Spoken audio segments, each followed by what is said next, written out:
Dans cette vidéo, nous allons corriger les questions mathématiques du bac Maths Physique STIED 2025. Donc que les questions mathématiques. Donc dans l'exercice 1, il fallait se rendre à la question 6.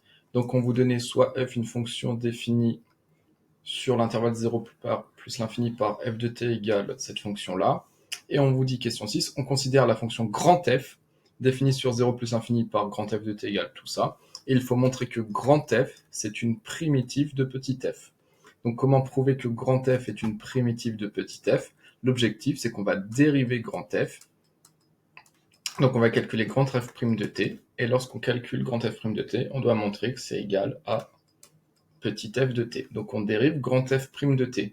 Donc on démarre 12,25 fois t. La dérivée, c'est donc 12,25 plus, et il faut dériver tout cela. Donc 13,91 divisé par 12 466, ça c'est une constante, donc ça donne 13,91 sur 12 466 fois, et on doit dériver cosinus de 12 466t. Donc là on reconnaît que c'est de la forme cosinus d'une fonction u, et donc on sait que la dérivée cosinus de u, on sait que la dérivée c'est donc moins sinus de u, et comme u c'est une fonction, c'est cosinus d'une fonction u, il ne faut pas oublier de multiplier par la dérivée de u, u'. Donc ici, notre u, c'est tout ça. Donc on dérive, donc ça donne fois cosinus de tout ça, donc la dérivée fois moins sinus de 12 466t. Et il ne faut pas oublier de multiplier par la dérivée de u, donc fois la dérivée de 12 466t, c'est 12 466. Donc il reste 12,25 plus, alors 13,91 divisé par 12 466 fois 12 466, hop, ça se simplifie. Et donc il reste 13,91 fois moins sinus de 12 466t, donc ça donne plus, entre parenthèses, moins 13,91 sinus de 12 466t. Et ça, c'est bien égal à 12,25 moins 13,91 sinus de 12 466t. Et là, donc, grand f' de t, lorsqu'on le dérive, on constate que c'est égal à notre fonction petit f de t. Donc ça, c'est égal à petit f de t. Donc on a bien montré que grand f est une primitive de petit f. Question 7, on vous demande de calculer l'intégrale, donc E-mode, donc on y va. Donc on calcule l'intégrale de 0 à 60 de petit f de t dt. Donc c'est égal, vous savez qu'entre crochets, il faut écrire une primitive de petit f. Donc là, on marque une primitive. Et bah, d'après la question 6, on vous a donné une primitive de petit f. On vous a dit, montrer que grand f est une primitive de petit f. Donc c'est bon, donc une primitive de petit f, on l'a trouvée. D'après la question 6, une primitive, c'est 12,25t moins 13,91 sur 12 466 cosinus de 12 466t. Voilà, on a trouvé une primitive de petit f d'après la question précédente. Et donc là, c'est l'intégrale de 0 à 60. Hop, on remplace tous les t par la valeur de la bande supérieure 60. Donc ça donne 12,25 fois 60 moins 13,91 sur 12 466 cosinus de 12 466 fois 60 et on soustrait moins, attention, parenthèse, et on remplace tous les t par la bande inférieure de l'intégrale, donc ça donne 12,25 fois 0 moins 13,91 sur 12 466 cosinus 12 466 fois 0. Et là, on vous demande une valeur approchée à l'unité près. Donc tout ça, vu que c'est lourd, vous tapez tout ça à la calculatrice. On n'oublie pas moins parenthèse. Et ça vaut environ, si vous tapez tout ça à la calculatrice, 735. Voilà pour la correction de cet exercice. Exercice numéro 3, question 1. Donc voici, tac, tac, tac.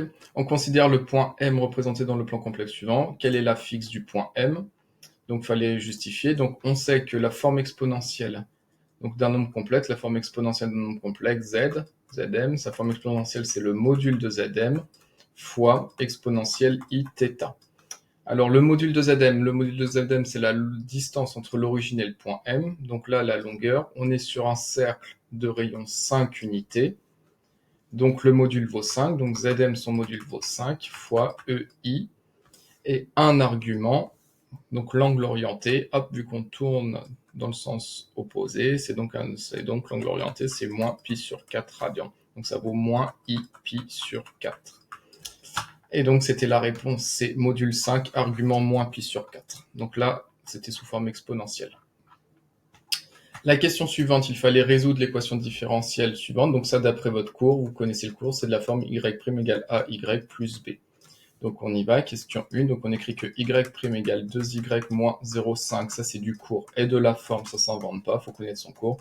Et de la forme y' égale A fois y plus B. Avec ici A, ça vaut 2. Et là, plus B, attention, on a moins 0,5. Donc, et B qui vaut moins 0,5. Et donc, d'après le cours, toutes les solutions, donc toutes, ou l'ensemble des solutions, toutes les solutions sont de la forme, toutes les solutions sont de la forme. Donc, f de x, ça c'est du cours, égale une constante k exponentielle à x moins b sur a, avec k un nombre réel. Donc on remplace, ça donne f de x égale une constante k exponentielle 2x moins, alors b ça vaut moins 0,5 a sur 2. Et si on tape tout ça, ça donne f de x égale k exponentielle 2x moins et moins plus, 0,5 divisé par 2 plus 0,25. Donc toutes les fonctions sont de cette forme-là.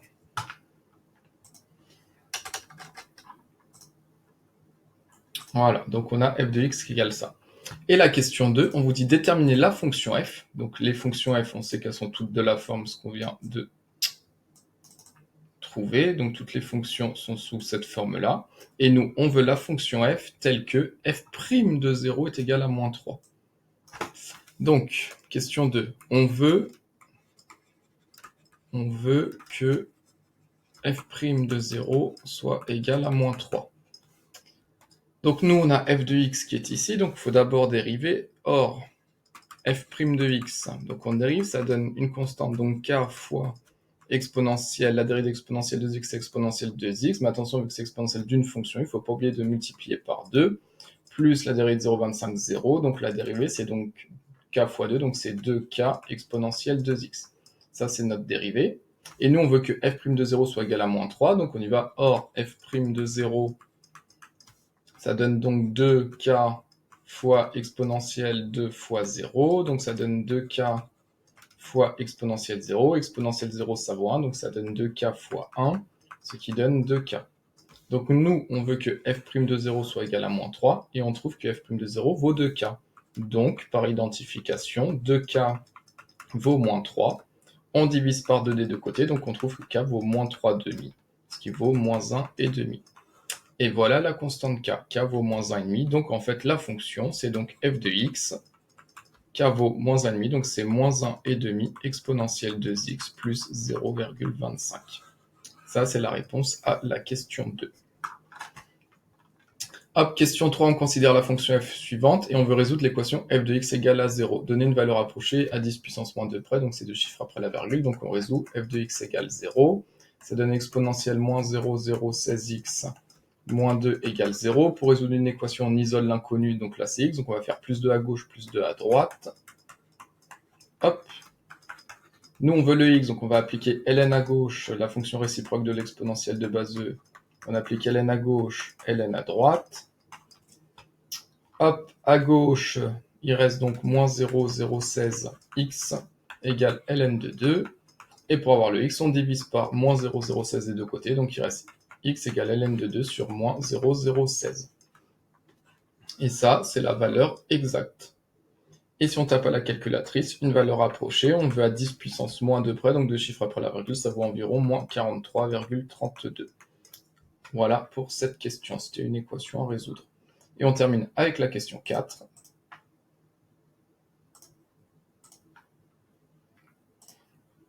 Alors la question de caractère, il faut montrer que pour tout x strictement positif, pourquoi on vous dit que x est strictement positif? Parce que vous savez que ln de x, ça existe si seulement si x est strictement positif. Par exemple, si vous tapez ln de moins 3 à la calculatrice, ça affiche un message d'erreur.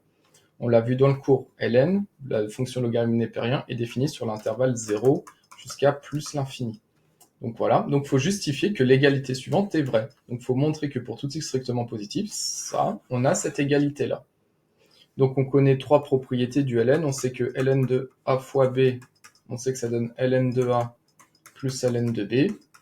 Bon, ici c'est pas utile. On sait que ln de a sur b, c'est égal à ln de a moins ln de b.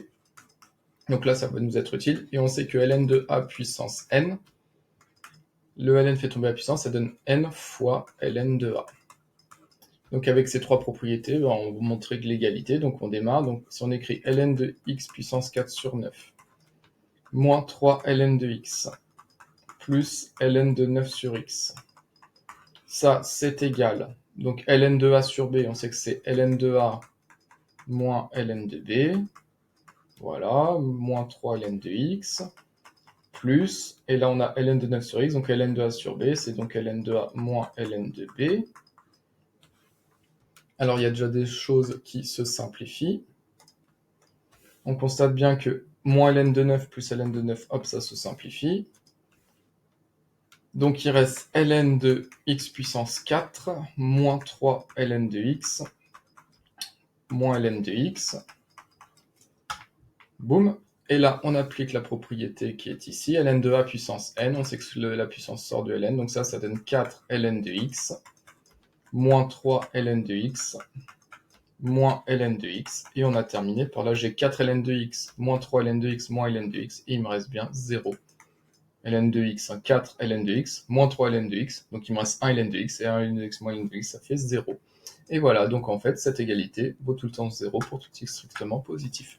Et on a terminé de corriger le bac de maths STI2D 2025.